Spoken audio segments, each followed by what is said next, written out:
So James is going to talk about what in the world's going on here, and this is a chronological overview from Napoleon to Korea. So that's what he's going to talk about here. So roughly 1800 to 1953 This here too. That'll help weigh it down. Because it's getting a bit breezy. I'm worried my camera's going to go flying off into somewhere. But James is going to eat his tabbouleh while he talks. Still this morning. Yep, and I'm getting ready. I have strawberries for dessert in this bag. Wonderful. Everything's washed. And some maple pecan strudel, or Danish, or whatever they are. And I'm going to dress these Melba toasts up and with hummus on them. And if you want, you can have carrots dipped in hummus whenever you want. It's just here. So if you're feeling like that. So that's hummus on the Melba toast? Yeah. But it looks really enticing. I know, it's going to be great. So, yeah, you go ahead and get started. I was just going to bring this, we had this in the car, so I was thinking, well, really, you think that you're eating something healthy when you get a granola bar like this, but honestly, I would rate this about the same as, it might be, maybe about half of one of these. They have what, cashew one, and they have a but they're all like they have another one which so is sweet is it disgusting. peanut butter? I can't remember. And these harvest snaps, which are delicious. They're actually quite good, especially after a hike. But I mean, I would rate the Melba toast with the hummus and these veggies that I'm going to put on way above that, right? So I don't know. I'm going to put my fork in there so that it actually stays put, because I'm worried it might go flying off into somewhere. So why don't you talk about the first disc of what in the world's going on? Yeah, we listened to the first one all the way through. Started the second one. I think it kind of makes claims to something like completeness. And you want all of this, tomato, cucumber, pepper, and the cabbage on the Melba toast? Okay. I'm going to put the pepper on first, because I think if I don't stick it down onto the hummus, it's not going to stay there. That's a healthy looking pepper. It's a good one. So this, what in the world's going on or whatever? Yep. We've listened a lot in the series. We have listened to it? Yeah, we have. We've listened to other ones in the series. And I gave some to your dad, actually, because we were listening to them in the car on the way to visit your dad, and we were done with them, and we'd gotten, with whatever we had. And so were they about history then? Yeah. Okay. And, well, history didn't begin in 1800. Like Christian view of whatever. Anyway, so he said, yeah, he'd be interested. So I left it with him, and he didn't get back to me on whether he liked it or whatever, but I don't know. Honestly, I think they do a good job with this series, and it's better listening to it with you, because then you correct when they mispronounce things or when they get things a little bit wrong or whatever. But still, I mean, they make history entertaining, and I enjoy it. I enjoy listening. What I'm going to say is certain things get covered in detail. Like the Napoleonic Wars were covered in pretty good detail. Yeah. But it's a little bit pointillist. So a pointillist painting is like where you put a dot here, a dot there, and a dot there. So way too much time spent on Queen Victoria. Who cares? She's a constitutional monarch. And one of the reasons why people like her is she basically minded her own business. That's what a constitutional monarch is supposed to do. It's supposed to launch ships by smashing. That's the most violent thing they should do. Smash the wine bottle, or champagne, or whatever that is. Yeah, and mind their own business, keep their snoot out of politics. And I think she started in 1837, went until possibly 1901. That's a long reign, right? Something like parts of 64 years. Well, maybe 64 years, maybe parts of 65. So I think Queen Elizabeth surpassed her. I didn't think she would, but she did.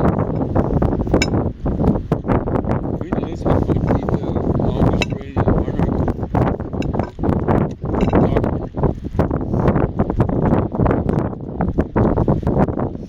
Happy the First is supposed to have ruled somewhere around 100 years, and I'm going, you idiot. That's Egyptologist. He wasn't Spanish, he wasn't like Pepe. They transcribed it something like P-I. And Alex is always young when he started his reign, because we have this document. Understand this is old. Do you want more of this in here? Or do you want it No, on this here? is okay, just okay. But this is the Old Kingdom. Now it's after the Great Pyramids were put up. Those were put up in the 3rd dynasty. Pepe the First is maybe the second real king of the 6th dynasty. So it's quite a ways after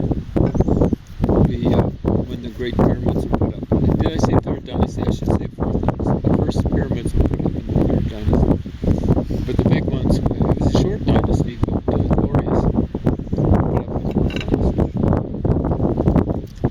So there was one whole dynasty in between the 5th dynasty, and it looks as though it's straggled a little for a period of time. I think we're all well over it. Anyway, Pepe the First, he's saying something like, can you bring me some, I think that he's talking about gifts from Africa. It would be tribute, but not really tribute, it would be trade stuff. They didn't really control down in Africa. How far down in Africa? He said, can you bring me a little dancing dwarf? Okay, but this disc was not about any of that. I'm just giving a perspective on it. Okay. So, I remember you talking a lot about Napoleon, and you were saying, like, there was one guy in history that was asked who the best military leader was, Yeah, or I think something it was like Nelson who fought against Napoleon, that. and it's recency bias. So he was saying, he's comparing Napoleon with Alexander the Great and yeah. Julius Caesar. And you were maybe saying, one well, other. that's ridiculous. Well, it is ridiculous. Yeah. Because apparently Alexander the Great only had one tie in his whole career. And that was basically his last big battle. It was in India. It was against a guy the Greeks called Porus. Probably didn't have an S at the end of his last name, at the end of his name. And that would be a Greek nominative masculine. But at any rate, that was a tie. I mean, Alexander the Great was fighting against elephants, I guess, for the first time. I'm not so sure if that was the first time, but anyway, it was a big army, and he had to face elephants and so on and so forth. And they say it's a tie. I think he probably won it, but they say he never lost the battle. No, he was young, young and foolish. He went off to conquer the world, and like his army got tired of fighting. They're starting to get old. He would have been young when he started out, younger than his generals. So he was still ready to go, but they pulled the plug on him. So he had to come back and take over the Persian Empire. I think he was basically going to I think he set up his capital in Babylon, or Ctesiphon, or however they pronounce the Persian capital. The Persian capital wasn't in Persia. It was actually, they set it out for the empire. It was in present-day Iraq. Ancient Persia is basically centered in I'm hoping this is going to stay on what here. we call Iran nowadays. Anyway, so I said Napoleon had lots of losses. Lots of them. And I'm not sure if Pauline believed me, but we launched into his career even before he became emperor. And he went into Egypt, and he thought he was going to control the British Empire there. Again, she got it wrong. She was saying, it was just a few days camel ride from 40 or something, I think she said. From Egypt to India. The English wouldn't have cared one whit about a camel ride, because they had the best, not just navy in the world, they would have had the best merchant marines in the world. The reason why Egypt was so important, even before the Suez Canal, is the Red Sea basically almost comes up and meets the Mediterranean east of the part of Egypt that's in Africa. So what they would have done is they would have had their ships coming from India with things like cotton, presumably. I suspect they got most of the cotton from the United States. Did you want the rest of this cabbage or no? I might as well, yeah. Anyway, and then they would have dropped it off at the end of the Red Sea, north end of the Red Sea, transshipped it, and it's nice because it was easy putting that canal through. It's basically sea level. I don't think they had to put any locks. In other words, they didn't have to have any elevation. It's just sea level. That's why the Suez Canal was put in well before the Panama Canal. The Panama Canal has problems with, people die So there's because of tropical diseases. But also it's kind of rocky. There's a rocky cordillera that goes through this, and there's lots of locks. I think that was put up sometime around World War I. We'll say 1914 rather than 1915. And the Suez Canal was put up maybe roughly 1870 or something like that. So what is that, like 45 years before?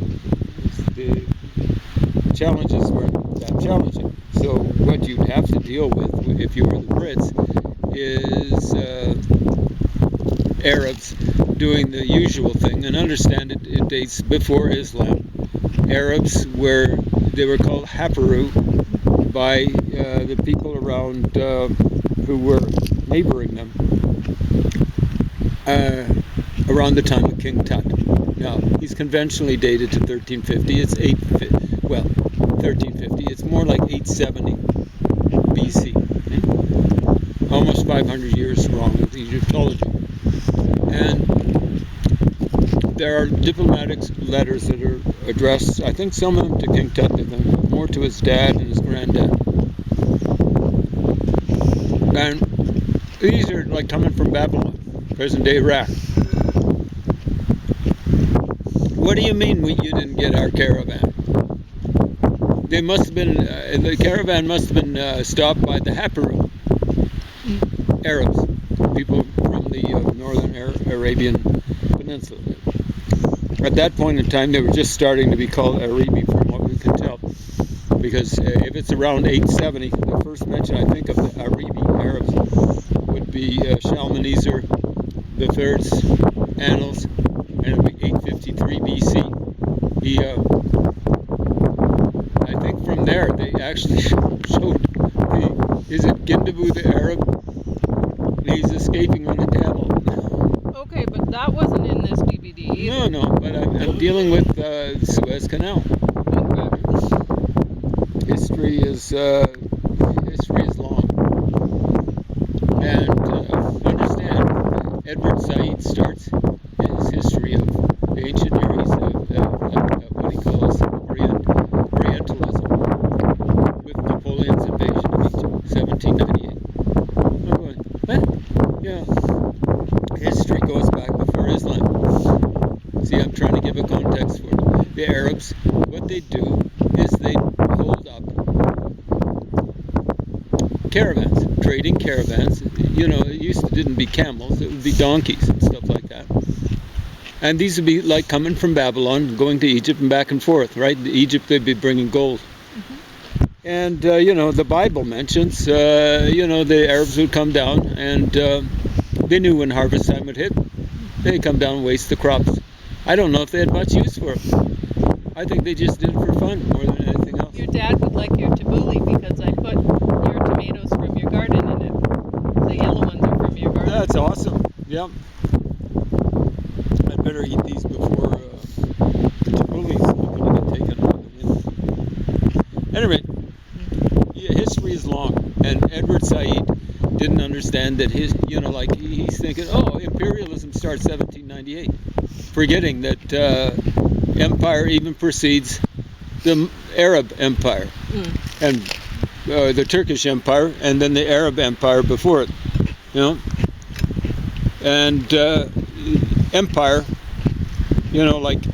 there was a guy called Samuel Noah Kramer, perhaps his Yeah, name but was. we've listened to others in this series that dealt with the stuff that you're the time frame. I'm just trying to give a perspective on things. Like it's important to deal with Orientalism because it's just taken over universities.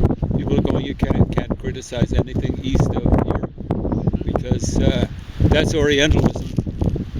And frankly, that kind of argument, there was a guy called, what was it,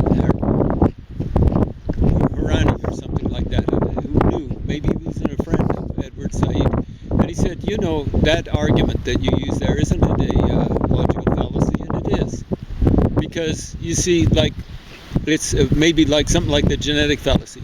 Oh, because you're European, you can't criticize non-European stuff. You see how that goes? It's because you're something, you can't make a logical argument against it. So you hear that, all you Orientalists out there, or people who go around pointing the finger at so-called Orientalists.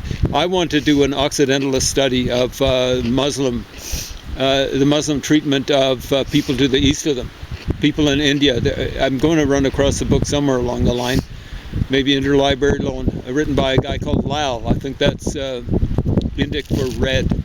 And I am telling you, I have read selections, and it is absolutely harem-scarum what the Muslims did when they hit India. Again and again and again and again and again. So they weren't just hitting Europe. Again and again and again. But really, this disc is mostly about Napoleon. And there's a lot of interesting stuff to say about Napoleon. So, Nelson, who was it wasn't Nelson, it was, I think it was, his name was Wellesley. Forgotten the name we know him by. But he's the guy who beat Napoleon at Waterton, along with the Prussian general Blücher. He was claiming Napoleon was better than predecessors like Julius Caesar and Alexander the Great. No competition for Alexander the Great, from what I can tell. Julius Caesar didn't really fight too many battles. I mean, he took over Gaul, but the guys were, they were just suckers for Roman organization and stuff like that. The Romans had been stomping well before him. In places like Turkey and Africa, they'd taken down Carthage, so on and so forth. I don't think Caesar was that awesome of a conqueror. He could have mentioned Umar, who was a horrible brute. Alexander the Great was a horrible brute too, so was Napoleon.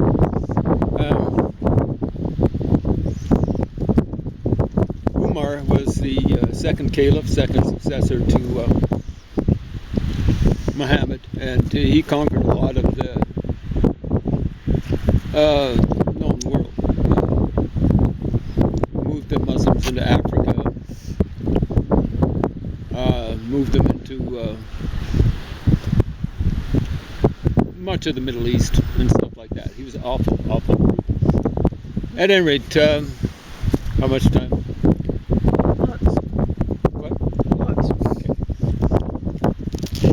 So, so Napoleon stomps into Egypt. He thinks he's going to settle England's hash by cutting off their transport through the Suez Canal.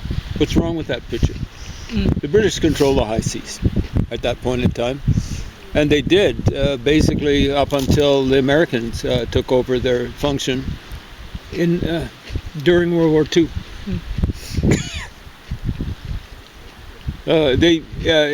Basically British control of the high seas went maybe from the Spanish Armada, which would be around the time of Queen Elizabeth, so that's before 1600, until 350 years later with World War II, and then the Americans took it over. And you cut off their access to England through the Suez Canal. That's going to cost them a little time. What the alternative route? It's going around the Cape of Good Hope, the southern part of Africa. It's going to cost them some time. some money, but they'll do it. You know, how would that ruin the British Empire? I have no clue. I think he maybe had visions of doing Alexander the Great one better by going into India from there and stomping over India.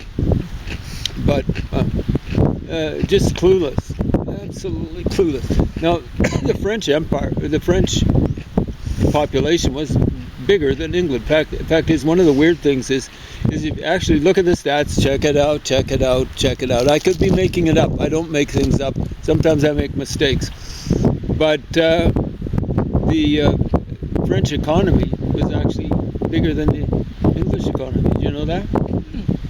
See, but England had a smaller population. So you get nifty, shifty, hefty, lefty saying, "Oh, before the British took over in India had the had a bigger economy than England," or stupid stuff like that. It might have, but it had way more population.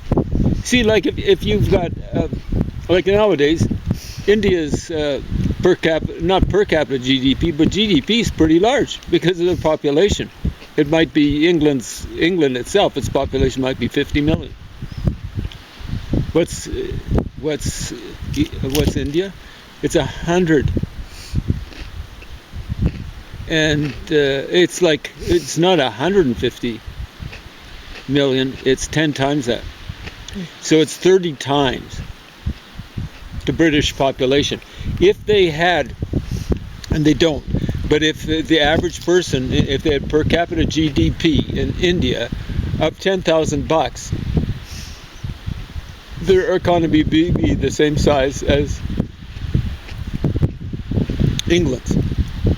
Now they don't. They might make, I think it'd be more than 1/10 of that. But, so their economy might be 1/10 of England's.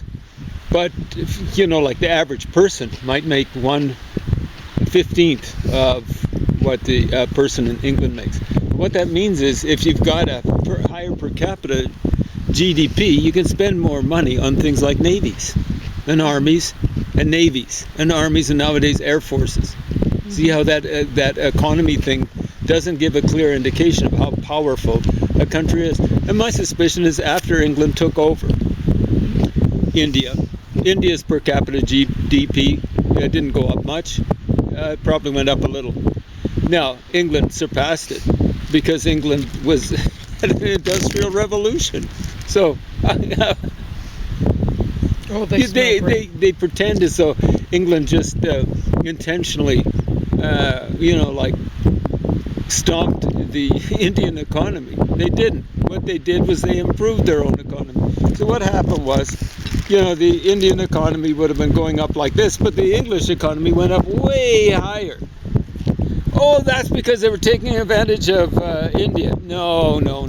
It's because they developed, like the Mughal Empire took advantage of India. They took over India, pretty well all of it.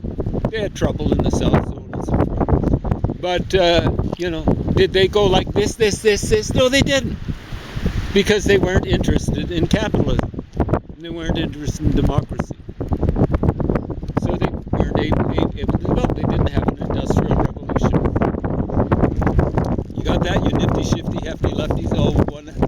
Half a brain that's kind of half listening. Now, so Napoleon, so what happens is he pulls a Russia before Russia happens. When was Russia? 1813 or something like that? 1812. And eventually in 1812, he walks into Russia. His guys, he thinks he's going to take them over.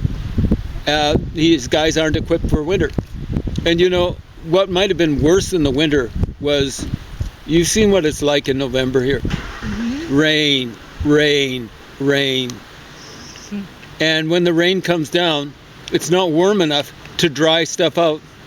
Now, it was awful for Hitler when he stomped in there. It was actually, it wasn't general winter, it was general fall that took these guys out. Imagine moving tanks. Like the Russians wouldn't have had big roads, like highways, not like the autobahns in Germany for these tanks to come rolling down on. They're going through muck. Some of the best soil in the world is like in the Ukraine and in southern Russia. You get water on there and it's not evaporating because it's too cold. You got muck. And so you imagine what that would do to tanks. And it probably wasn't very good for horses. Hey, my horse is up to the belly in the muck. Tastes good. Yeah, it happens. So he was just a nut bar. But he pulled a Russia in 1798 to 1800. He walks into Egypt and he just, he runs into a bit of trouble back home. He deserts his troops. And she was saying it's 23,000 of them. Now, that's not quite what happened in Russia.